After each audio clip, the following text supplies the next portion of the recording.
Assalamualaikum warahmatullahi wabarakatuh. Sahabat Nusantara, apa kabarnya? Semoga selalu dalam keadaan sehat walafiat, tidak kekurangan suatu apapun, dan berkelimpahan rahmat dari Tuhan Yang Maha Esa. Amin. Kemunculan Satrio Piningit yang sebenarnya dan kemunculan Satrio palsu. Nusantara, gugusan Kepulauan Zamrud Khatulistiwa, bukan hanya wilayah geografis yang terbentang luas dari Sabang hingga Merauke, melainkan sebuah entitas spiritual yang menyimpan memori kolektif ratusan generasi.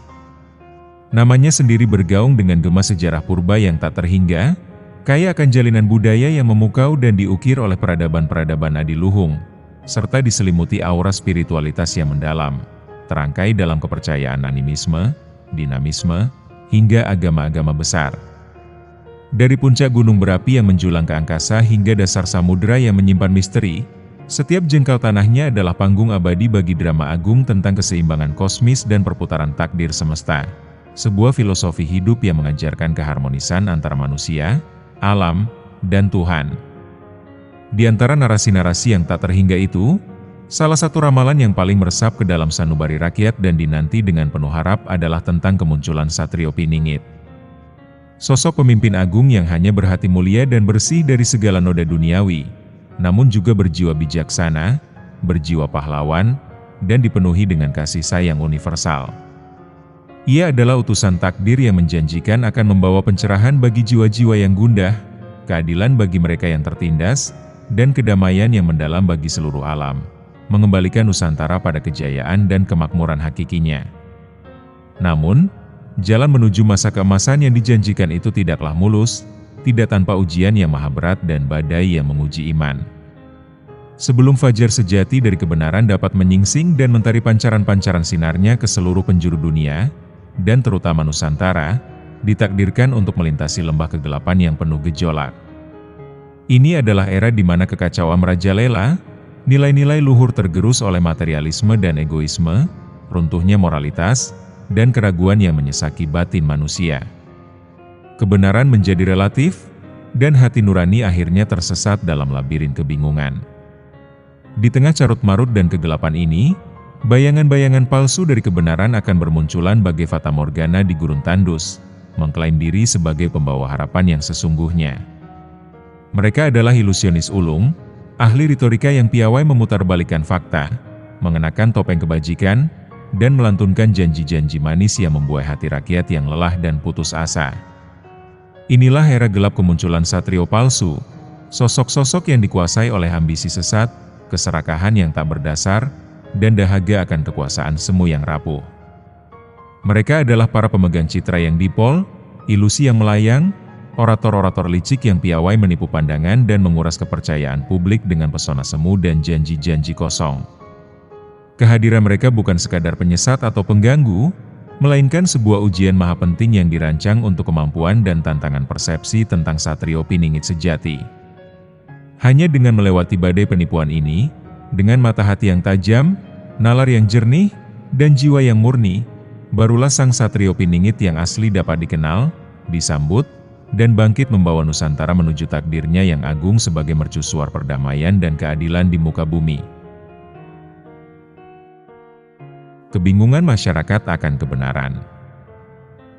Di tengah pusaran zaman yang penuh gejolak dan ketidakpastian ini, masyarakat luas mendapati diri mereka terombang-ambing, bak sebuah kapal tanpa kemudi di tengah lautan kebingungan yang tiada bertepi. Kegelisahan merajai benak, dan orientasi nilai-nilai fundamental seolah lenyap dari pandangan. Padahal, jauh di lubuk sanubari setiap insan, ada kerinduan abadi yang fitrah akan tegaknya keadilan dan terkuaknya tabir kebenaran hakiki. Mereka mendambakan panduan, sebuah mercusuar yang dapat menuntun keluar dari kabut kekeliruan, sebuah landasan kokoh di tengah guncangan. Namun, alih-alih menemukan mata air kejernihan, mereka justru dihadapkan pada fragmentasi yang miris, terpecah belah oleh riuhnya suara-suara yang saling bertentangan dan memekakan. Di setiap sudut, dari mimbar-mimbar publik hingga platform digital, bermunculanlah berbagai figur, baik yang berkarisma murni maupun yang hanya berpura-pura, masing-masing dengan penuh keyakinan dan retorika memukau, mengklaim diri sebagai satu-satunya pemegang kunci kebenaran.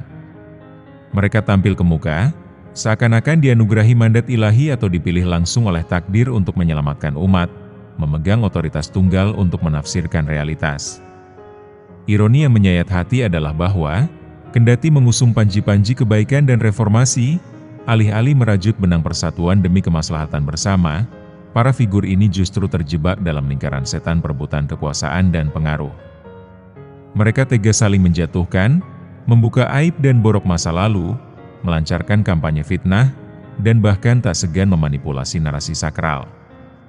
Gelar Satrio Piningit, sebuah arketipe juru selamat yang dinanti-nanti dalam tradisi Jawa, lambang keadilan dan kemakmuran yang akan membawa era keemasan, tiba-tiba menjadi komoditas politik yang diperebutkan dengan sengit. Ia dilegitimasi bukan lagi oleh kualitas intrinsik atau pengabdian tulus, melainkan dipertaruhkan sebagai alat ampuh untuk meraup dukungan politik dan spiritual, seolah-olah siapapun yang berhasil mengklaimnya secara otomatis berhak atas tahta kepemimpinan. Fenomena ini dengan cepat bermetamorfosis menjadi semacam pasar kebenaran yang absurd dan membingungkan. Di sini, esensi kebenaran yang seharusnya sakral, transenden, dan tak ternilai harganya, justru tereduksi menjadi sekadar komoditas dagangan, diperjualbelikan dan diperebutkan dengan intensitas yang mengerikan. Setiap klaim kebenaran dipoles, dikemas, dan dipasarkan seolah-olah produk, dengan janji-janji surga dan kutukan neraka bagi yang tidak sejalan. Rakyat jelata, yang mendambakan kepastian di tengah ketidakpastian, tanpa sadar terseret ke dalam pusaran arus deras ini. Mereka yang tidak dibentengi oleh ketahanan spiritual yang kokoh, yang minim akan bekal kebijaksanaan, dan yang belum teruji ketahanan mentalnya, menjadi sangat rentan. Mereka mudah sekali tergiur oleh kilauan fatamorgana yang disajikan, terbuai oleh retorika manis yang menjanjikan solusi instan, tanpa mampu menembus lapisan kepalsuan yang menyelimutinya. Bahkan, panggung-panggung yang seharusnya menjadi penopang moral dan pencerah akal budi, mulai dari kanal-kanal media massa yang masif dan hiruk-pikuk, arena politik yang syarat intrik, hingga mimbar-mimbar agama yang sejatinya adalah sumber tuntunan spiritual, turut terseret ke dalam pusaran kontestasi ini. Mereka kini berfungsi sebagai arena pertunjukan kolosal, tempat mahkota, Satrio Piningit diperebutkan dengan segala cara, seringkali mengorbankan integritas dan nilai-nilai luhur yang seharusnya dijunjung tinggi. Di tengah riuhnya klaim dan narasi, hutan belantara informasi yang bias, provokatif, dan sengaja dipelintir bertebaran tanpa henti, bagai racun yang menyebar luas. Hal ini memicu polarisasi yang semakin menganga dalam struktur sosial masyarakat, memecah belah persaudaraan, dan menumbuhkan bibit-bibit permusuhan. Hoaks dan disinformasi bukan lagi sekadar kesalahan, melainkan telah berevolusi menjadi senjata psikologis paling ampuh, digunakan secara sistematis untuk memanipulasi opini publik, mengacaukan nalar, dan secara sengaja memperkeruh suasana. Tujuannya jelas, untuk menjauhkan masyarakat dari objektivitas dan esensi kebenaran yang sejati, mengunci mereka dalam ruang gema yang penuh ilusi. Maka, di tengah hiruk-pikuknya klaim-klaim yang saling berdesakan, bisikan-bisikan yang menyesatkan, dan riuhnya perdebatan tanpa substansi, upaya untuk menemukan satu titik terang kebenaran yang otentik dan tak tercemar menjadi sebuah misi yang kian berat, bahkan terasa mustahil bagi banyak individu. Ini bukan lagi sekadar pencarian intelektual, melainkan sebuah perjuangan spiritual dan mental yang menuntut ketajaman nalar, kehati-hatian, dan keberanian untuk memilah antara fatamorgana dan realitas sejati. Mempertimbangkan perbedaan, sejati melawan palsu.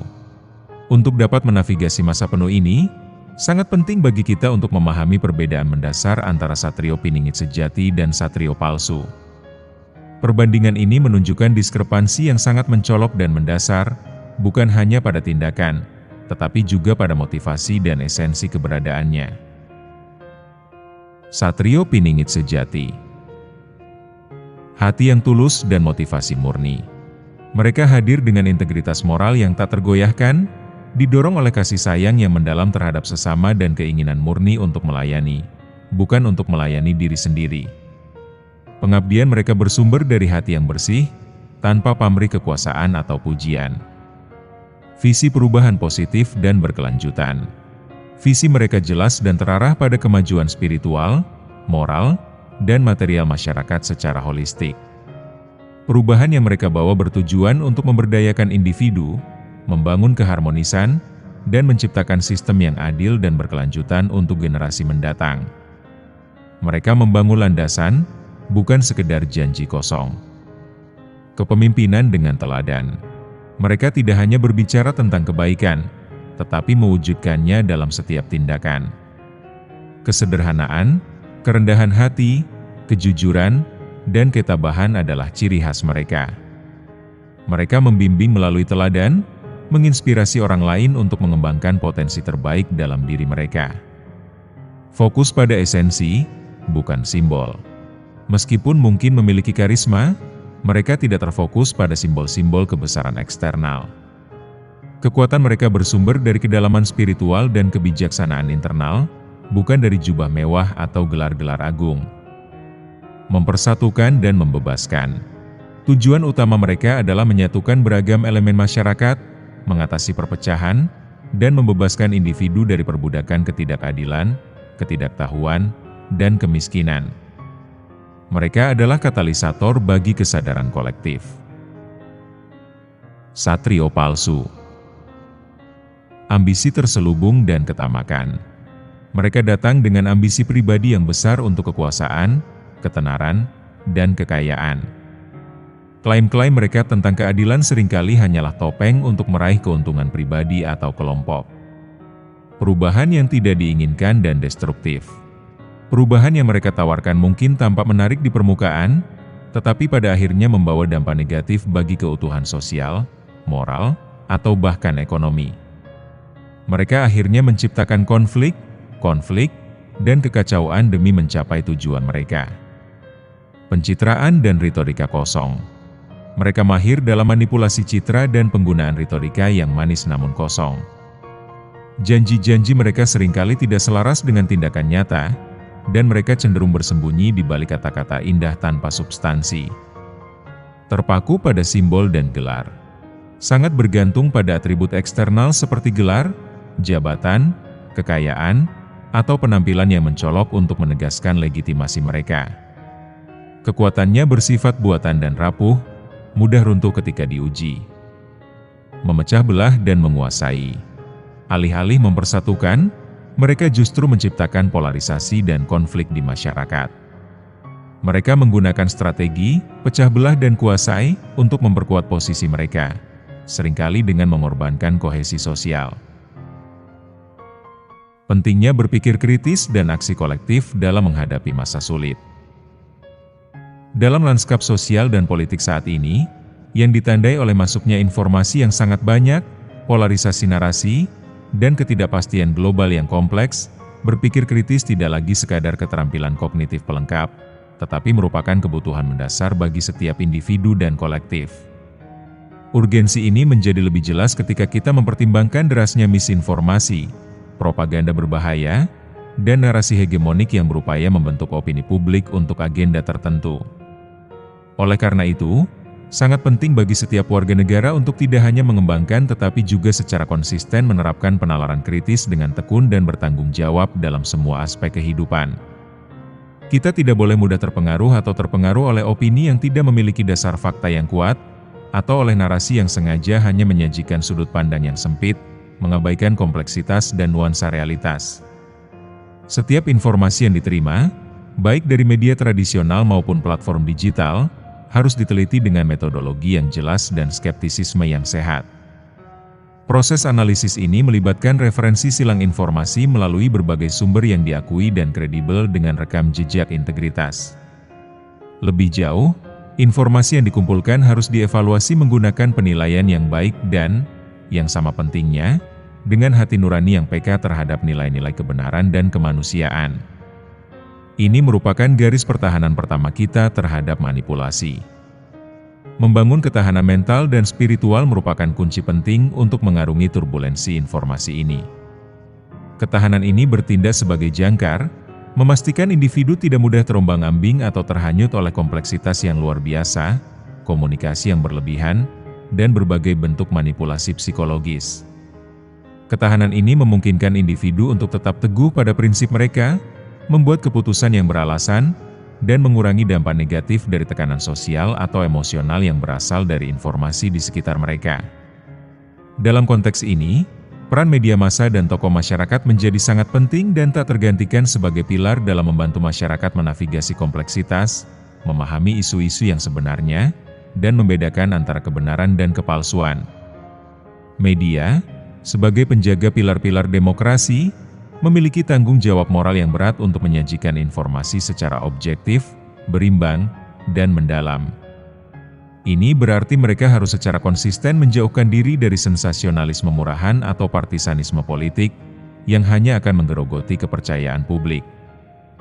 Jurnalisme investigasi yang bertanggung jawab, yang didasarkan pada penelitian menyeluruh, verifikasi ketat, dan keberanian moral, merupakan instrumen yang ampuh untuk mengungkap kepalsuan, mengungkap praktik korupsi, dan mengungkap motif tersembunyi di balik manuver pahlawan palsu. Mereka yang bersembunyi di balik kedok kebaikan tetapi sebenarnya mengeksploitasi publik untuk keuntungan pribadi atau kelompok. Pengungkapan semacam itu sangat penting untuk menjaga akuntabilitas dan transparansi dalam sistem sosial dan politik. Demikian pula, para pemimpin agama, kaum intelektual, akademisi, dan tokoh masyarakat menanggung beban moral dan intelektual yang signifikan. Mereka harus memiliki keberanian untuk berbicara, mengartikulasikan kebenaran, dan memberikan pencerahan yang jelas kepada masyarakat yang mereka layani. Peran mereka adalah membimbing para pengikutnya menuju keterlibatan sipil dan perilaku moral yang sejati, daripada terlibat dalam polarisasi atau dengan sengaja mengaburkan masalah demi keuntungan sementara, baik itu politik, populer, atau material. Mereka harus selalu bertindak sebagai mercusuar moral, menerangi jalan dan mengarahkan masyarakat menuju nilai-nilai luhur yang abadi seperti keadilan, integritas, solidaritas, kasih sayang, dan kebenaran, yang merupakan fondasi bagi masyarakat yang sejahtera dan beradab. Peran kolektif dari semua elemen ini, yang didukung oleh komitmen terhadap pemikiran kritis dan integritas moral, merupakan prasyarat bagi pembentukan masyarakat yang tangguh dan tercerahkan yang mampu dengan bijaksana menavigasi tantangan zaman kita. Belajar dari sejarah untuk merangkul masa depan. Sejarah peradaban manusia penuh dengan narasi tentang pemimpin atau tokoh yang muncul, yang mengaku sebagai penyelamat atau agen perubahan, tetapi akhirnya gagal memenuhi harapan. Pola penipuan dan manipulasi ini berulang sepanjang masa, menyoroti kerentanan manusia terhadap janji-janji kosong ketika kewaspadaan tidak ada. Sangat penting bagi kita untuk belajar dari pengalaman masa lalu, memetik hikmah dari kegagalan dan kekecewaan untuk menghindari pengulangan kesalahan yang sama. Mempelajari pola kepemimpinan historis, motif di balik klaim heroik, dan dampak jangka panjangnya dapat memberikan panduan yang sangat berharga. Berbekal pemahaman yang mendalam, kesadaran yang tinggi, dan keterampilan berpikir kritis yang terasah, kita lebih siap untuk mengarungi masa-masa yang penuh tantangan ini. Proses ini mungkin panjang dan penuh tantangan, namun proses ini menumbuhkan pertumbuhan dan produktivitas kolektif. Hanya melalui kematangan spiritual dan intelektual, masyarakat akan benar-benar siap untuk menerima sosok Satrio Piningit yang sejati. Sosok ini, yang mungkin muncul tanpa gembar-gembor atau pernyataan heroik, akan terwujud melalui tindakan konkret, kewibawaan yang tak tergoyahkan, dan dampak positif yang mendalam. Sosok Satrio Piningit sejati akan memimpin dengan hati, bukan dengan paksaan, membawa perubahan sejati dan berkelanjutan bagi Nusantara. Kesimpulannya, kemunculan Satrio Piningit yang asli bukanlah sebuah kejadian yang tiba-tiba dan tidak terduga. Akan tetapi, akan didahului oleh kemunculan Satrio Piningit palsu yang berfungsi sebagai ujian dan penyaring bagi masyarakat. Oleh karena itu, menjadi kewajiban setiap individu dan seluruh komponen masyarakat untuk senantiasa waspada, kritis, dan bijaksana dalam menilai siapa yang benar-benar merupakan perwujudan Satrio Piningit yang asli. Dengan demikian, kita dapat memastikan bahwa perubahan masyarakat bersifat positif, mendalam, dan bermanfaat bagi semua, yang membuka jalan menuju era kemakmuran dan pencerahan yang menjanjikan. Sampai di sini dulu sahabat, untuk pertemuan kali ini, SN berharap, semoga dapat menghibur waktu luang bagi sahabat semua. Mohon maaf jika ada yang kurang berkenan, segala kesalahan, kekurangan, atau bahkan berlebihan dalam penyampaian. Akhir kata, wassalamualaikum warahmatullahi wabarakatuh. Salam sejahtera penuh cinta dari kami semua.